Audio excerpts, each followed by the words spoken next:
And then there's Bill Gates with his then wife Melinda, who had a Jesuit priest in their family, while their foundation gives millions of dollars a year to Jesuit education programs. The connection with Rome was specifically noted by Dr. Brian Ardis, who gained national attention warning America about the use of the drug remdesivir to treat COVID-19. I knew right away from the Gilead study, conducted 2 months earlier, that the entire kidney failure, multiple organ failure, was a result of remdesivir and had nothing to do with the virus. In an online interview, Dr. Ardis gave his opinion on the role of Rome and COVID-19. But I am concerned that no one is acknowledging who the real threat is. I actually think the Roman Catholic Church and the Pope Francis, is over this entire thing. And I think he's manipulating, controlling the entire narrative. I think he's got Anthony Fauci in his pocket. I think he's got Joe Biden, Donald Trump, Francis Collins. I think all of them are being controlled by a division of the Roman Catholic Church called the Order of the Jesuits, whose sole mission for the last 200 years I'm aware of, since 1857, they have been plotting to destroy the Constitution of the United States. Dr. Ardis then goes on to warn about the issue of open borders, as promoted by Joe Biden, who is shown here being sworn into office on a copy of the Jesuits' Douay Rheims Bible, a symbol of the Counter-Reformation. Biden himself attends a Jesuit church in Washington, D.C. Well, what is Joe Biden doing? He opened up the borders, let people flood in. It's exactly what the Pope and the Roman Catholic Church have always wanted. So, if you don't realize what the religion of Mexico is, who's flooding our borders right now from the south, it is Catholic. In the Catholic doctrines, they have stated that we need to flood America with Catholics. Illegal immigration is a form of social justice, according to Rome. There was a document that was published, it was put out by the U.S. Conference of Catholic Bishops in conjunction with the Mexican Conference of Catholic Bishops. And it's called Strangers No Longer Together on a Journey of Hope. And it was basically a position paper of the Roman Catholic Church on facilitating mass illegal immigration into the United States. And it was like, hey, y'all come on up here. That's basically what the Roman Catholic bishops and the Mexican bishops were talking about in this paper. And of course, you're seeing the actual results of that right now. Former federal police officer Doug Thornton served 10 years with the Department of Homeland Security. Much of his time was spent on the Mexican border. We asked him to comment about the role of the Catholic Church and their involvement in illegal immigration. You have entities like almost every Catholic church, and to include the Red Cross, that are all sponsored by the Vatican, controlled by the Vatican. They are the main culprits in moving people. It's always been a Catholic church shows up somewhere at midnight with a van when we got, a busload or two of illegals, and then they come and pick them up and they drive them away because they are helping the government with repurposing these people, bringing them to other places. They're bringing these people across the border, and then they're funneling them all over the United States. While the problems of illegal immigration seem to be of recent origin, most Americans are largely unaware that the plan to invade the United States through Mexico is one that dates back to the American Civil War. In his book on the assassination of Abraham Lincoln, Emmett McLaughlin even warned about the issue in a chapter titled Conspiracy South of the Border.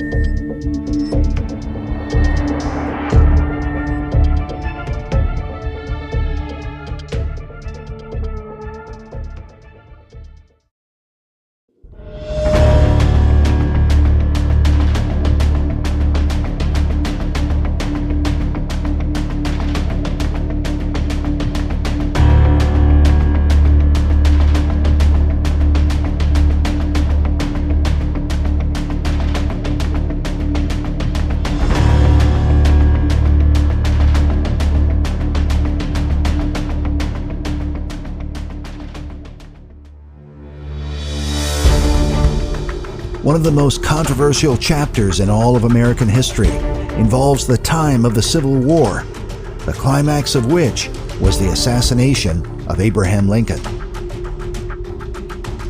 While the events surrounding Lincoln's death are well known, it is the truth about the conspirators and what motivated them to commit their crime that some argue has been suppressed in modern times.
The American Civil War is said to this day to have been the bloodiest war in American history.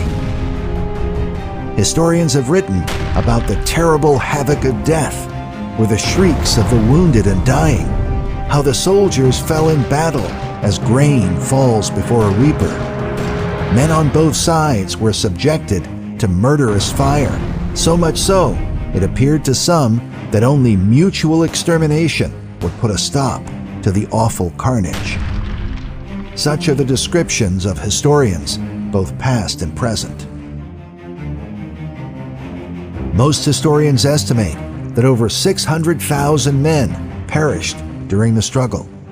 Many of them fell in battle, while others died of disease and also as prisoners of war. It was a conflict that divided the nation. While we are told that slavery was the key issue, how is it that the war began when Abraham Lincoln had no intention of abolishing the slave trade? The answer may be in the role played by the powers of Rome during the conflict.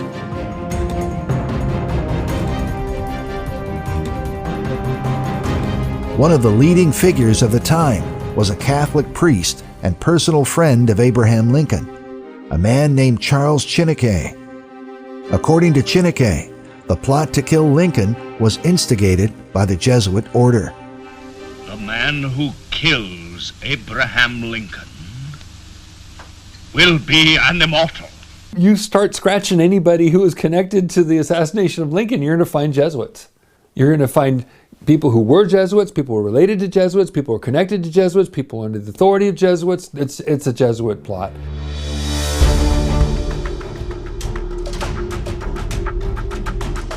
Chineke wrote that the Jesuit assassin Booth murdered Lincoln the 14th of April, 1865 at 10 o'clock p.m.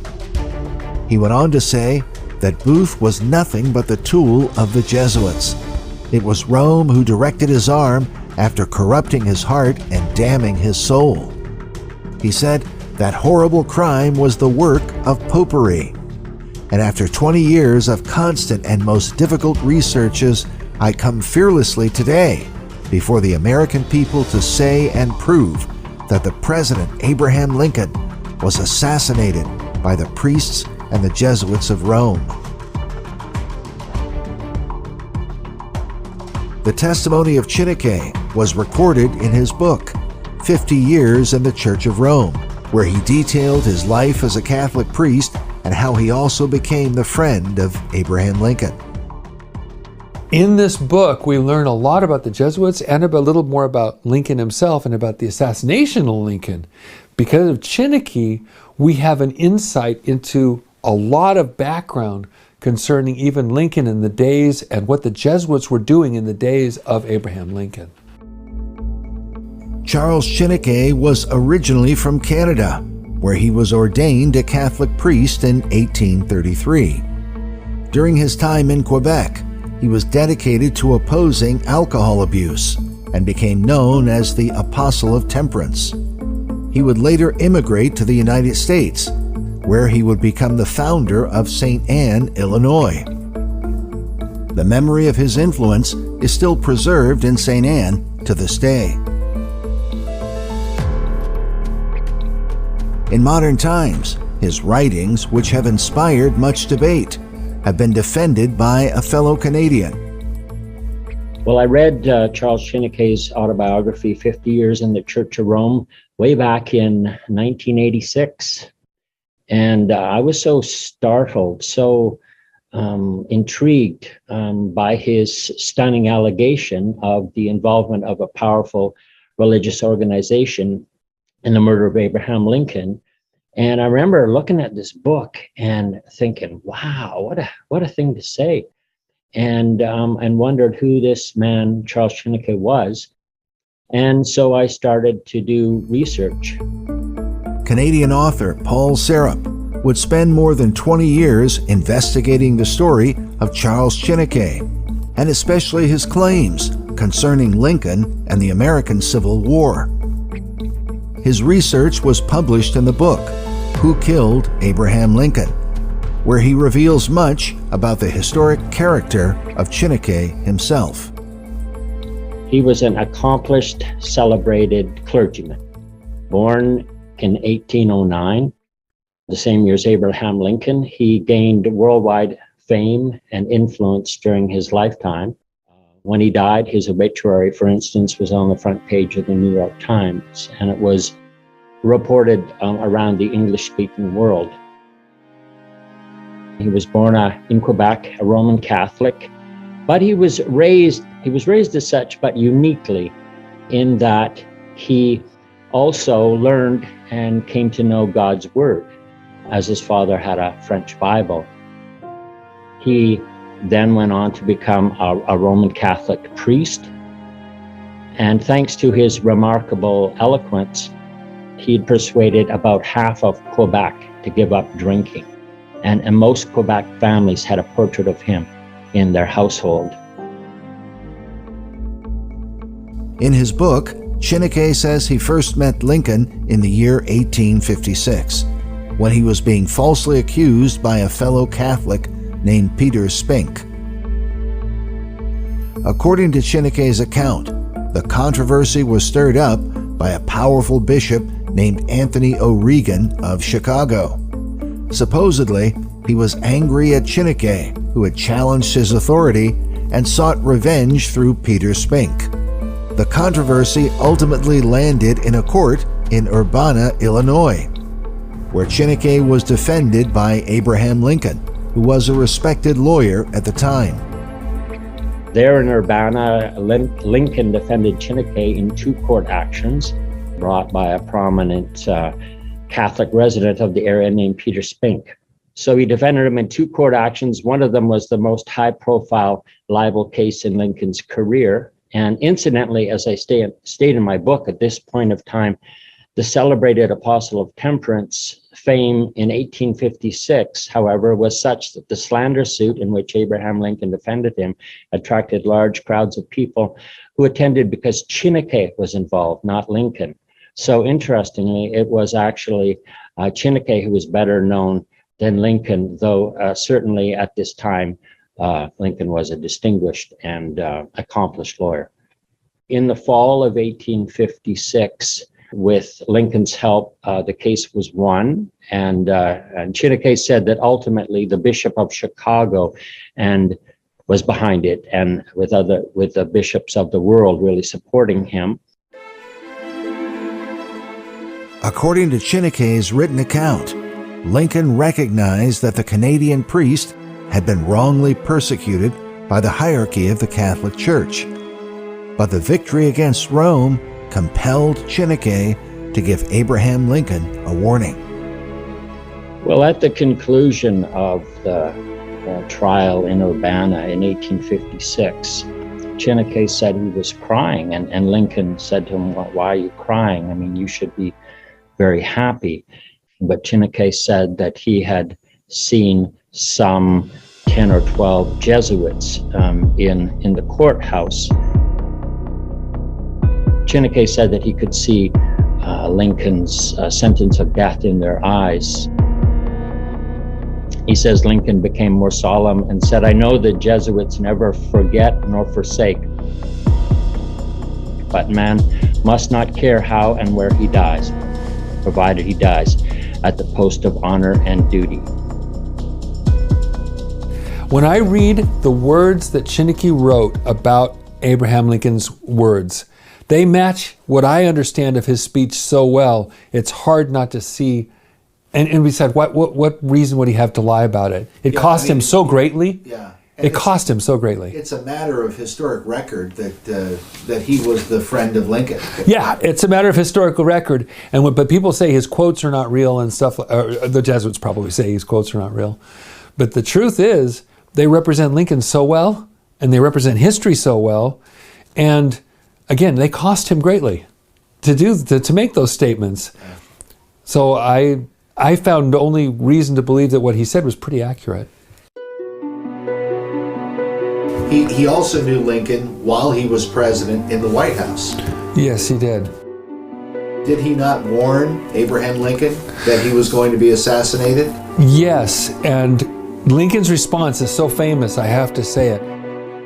I know that the Jesuits never forget nor forsake, but a man must not care how or where he dies, provided he dies at the post of honor and duty. Whoa. Yeah. That is amazing that a person would say that that's what matters. He didn't run and hide like a lot of people. He stood right there in the middle of it. People can say anything they want to about Lincoln, about anything else, but from this, dude, this man was a man. Despite Chineke's initial warning, it would be years before the opposition of Rome would be more fully realized. Once the Civil War began, the Southern Confederacy was linked to the interests of the Vatican and the Catholic bishops of America. The Jesuits were well known as slave owners and took the side of the Confederacy.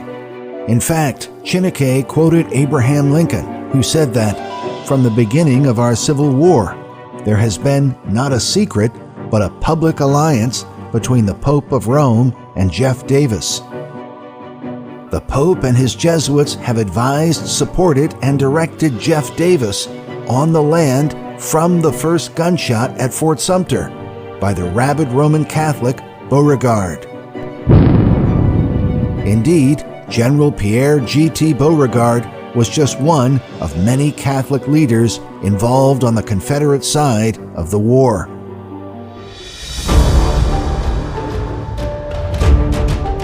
Meanwhile, Jefferson Davis, the President of the Confederate States, was an Episcopalian but had been educated at a Dominican's boys' school in Springfield, Kentucky.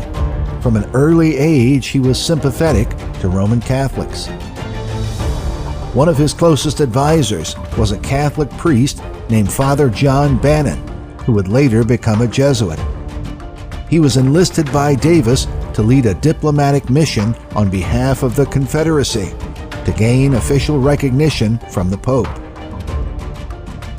But according to Lincoln, the person who convinced the Vatican to support the Southern cause was Bishop John Hughes, the Archbishop of New York. While pretending to support the Union, Bishop Hughes went to Rome and advised the Pope to recognize the legitimacy of the Southern Republic. The only nation in the world that recognized the Southern Confederacy with its cornerstone of slavery was the Vatican. Chineke said this was shown by the 1863 letter of Pope Pius IX to Jefferson Davis, whom the Pope addressed as the President of the Confederate States of America. Chineke reported that he visited Lincoln 3 times in the White House, and he and the president talked about this letter, and Lincoln agreed that it was a recognition of the Southern Confederacy by the papacy. The New York Times also indicated its agreement with Chineke in an 1876 article with the title, How the Pope Recognized the Southern Confederacy, his letter to Jeff Davis. The role of Catholic Confederates during the war has been a topic of surprise to a modern audience, but was well known to those involved in the conflict at the time. According to Chineke, Abraham Lincoln said, "I feel more and more every day that it is not against the Americans of the South alone I am fighting. It is more against the Pope of Rome, his perfidious Jesuits, and their blind and bloodthirsty slaves, than against the real American Protestants that we have to defend ourselves." Yet Chineke was not the only witness from that era who recognized the role of the Vatican in both the war and the killing of Lincoln. Thomas Maley Harris, who was both a medical doctor and Major General in the Union Army, also published a book titled Rome's Responsibility for the Assassination of Abraham Lincoln. General Harris served as the commander for the 10th West Virginia Volunteers during the Civil War. Afterwards, he was one of the military commanders who was appointed to the committee to investigate the assassination of Lincoln, and also to try the conspirators for the crime. As such, General Harris had virtually all of the first-hand information about the plot to kill Lincoln in the months that followed the event. General Harris documented evidence that the key conspirators, including Mary Surratt, whose boarding house provided the location for planning the crime, along with her son, John Surratt, a former Confederate spy during the war, were both devout Roman Catholics, motivated by their loyalty to the Confederacy, and were referred to by Harris as, quote, zealous slaves of the Pope, and clearly proven by the evidence given before the commission to have been leading and active members of the conspiracy. He also mentions the most notorious of them, John Wilkes Booth. He writes that Booth, the ringleader, was born and reared a Protestant. He was only a nominal Protestant, however. Under the influence of his associations in the conspiracy plot, he had become a pervert to Catholicism. It was found that he was wearing a Catholic medal under his vest and over his heart. The wily Jesuit had been able to pervert him to Catholicism and to deceive him into the belief that his medal would conduce to his personal safety and to the success of the enterprise.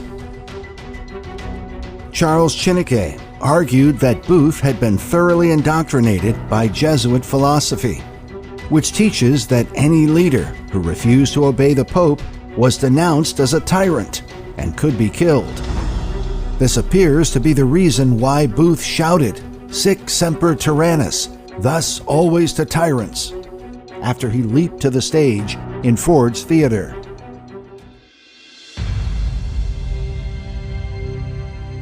Jacob Thompson of Mississippi was the former Secretary of the Interior, who resigned his office to serve in the Confederacy. He is remembered as a Confederate secret agent in Canada. About him, General Harris tells us that Thompson used the Jesuitical argument that to kill a tyrant was no murder, and so, assuming that President Lincoln was a tyrant, it would be a glorious and praiseworthy act to take him off. Mary Surratt was captured and ultimately condemned for her part in the conspiracy. After her trial, she was hanged along with the other conspirators. But her son, John Surratt, escaped on the night of the assassination and was smuggled with the help of Catholic priests through Canada and out of the country. his image was shown on some of the original wanted posters next to John Wilkes' spoof.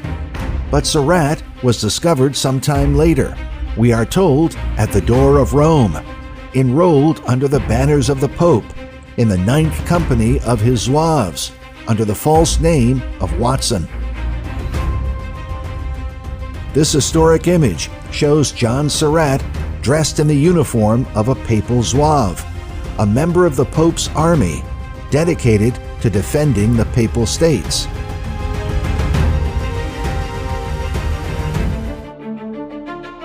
Despite his initial escape, once Surratt was discovered, he was arrested and brought back to America to stand trial for the murder of Abraham Lincoln. But historians tell us that the jury was compromised, and in spite of overwhelming evidence, a conviction could not be obtained. In the end, charged with murder and conspiring to murder the president, despite the preponderance of evidence showing his guilt, the jury couldn't agree on a verdict. And Charles Chineke alleged the reason John Surratt was not convicted was because the Catholics on the jury refused to find him guilty, despite the evidence, just as years earlier, a Catholic member of a jury refused to acquit Chineke in his court battle with Peter Spink.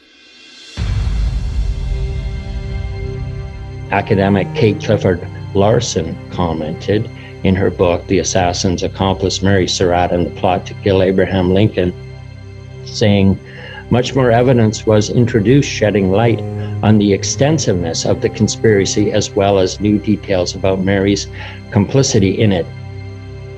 But despite the new evidence, John's case ended in a mistrial. The civilian jury was packed with Southern sympathizers.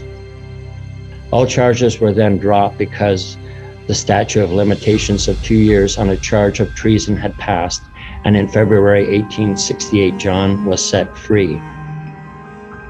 And after that, he taught for several years at a Catholic school in Maryland. He died in 1916. And when he died, a solemn high requiem mass was offered at St. Pius Catholic Church in Baltimore. And this was an unusual honor for a man who was charged and never found innocent of conspiring to murder America's greatest president, and one whose own lawyer stated he was guilty of at least conspiring to be part of a plan to kidnap the president. This mass would be reserved for the funerals of bishops, priests, and nuns. When offered at the funeral of a layman, it would be a token of appreciation for exceptional devotion or service to the church. And it remains a question today, what could that service have been?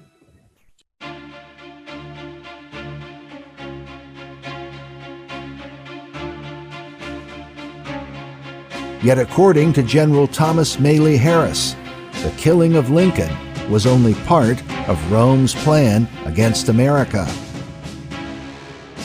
The Jesuits and Catholic hierarchy worked with the powers of Europe in an attempt to provide aid to the Southern Confederates through a French army that would invade Mexico and take control of the country, in order to establish what General Harris called a Roman Catholic Empire in Mexico, with their own monarch, an Austrian prince named Maximilian I. The European plot was said to be the work of Pope Pius IX in Rome, along with the Emperor Napoleon III of France. Charles Chineke made the same argument in his later work titled 40 Years in the Church of Christ. He said, during the Civil War, the French Emperor Napoleon and the Pope conceived the idea that there was a good opportunity to establish an empire in Mexico. The expectation was that such an empire would be a great Roman power in this continent and be likely to become part of the slave and Romish nation to be founded on the ruins of the Republic of the United States and the ultimate control of North America. did Abraham Lincoln blame Rome for the American Civil War? Yes, he did. Chineke visited Lincoln 3 times. He visited his friend 3 times in the White House, and they talked about things like the Civil War. And I can quote Chineke saying what he said Lincoln said. And Lincoln said, "This war would have never been possible without the sinister influence of the Jesuit. We owe it to Popery that we now see our land reddened with the blood of her noblest sons." Though there were great differences between the South and the North on the question of slavery, neither Jeff Davis nor any one of the leading men of the Confederacy would have dared to attack the North had they not relied on the promises of the Jesuits that under the mask of democracy, the money and the arms of the Roman Catholics, even the arms of France, were at their disposal if they would attack us. Modern historians often overlook that a French army did invade Mexico in 1862 during the American Civil War. The French attempted to take control of the country, but were stopped short at the historic Battle of Puebla on May the 5th, where the Mexican army defeated the French and halted their advance. The Battle of Puebla is celebrated every year during Cinco de Mayo. Yet in time, the French would succeed in capturing Mexico and installed their European monarch, Maximilian I, as the ruler. But his reign was short-lived, as the United States sent aid to help the Mexican fighters defeat the French. Ultimately, Maximilian was deposed and executed by a Mexican firing squad. Yet because of all the intrigues with Rome and the evidence that the Jesuits were behind the assassination of Lincoln, the United States cut off diplomatic relations with the Vatican in the year 1867, a decision that stood for 117 years until the Reagan administration in 1984.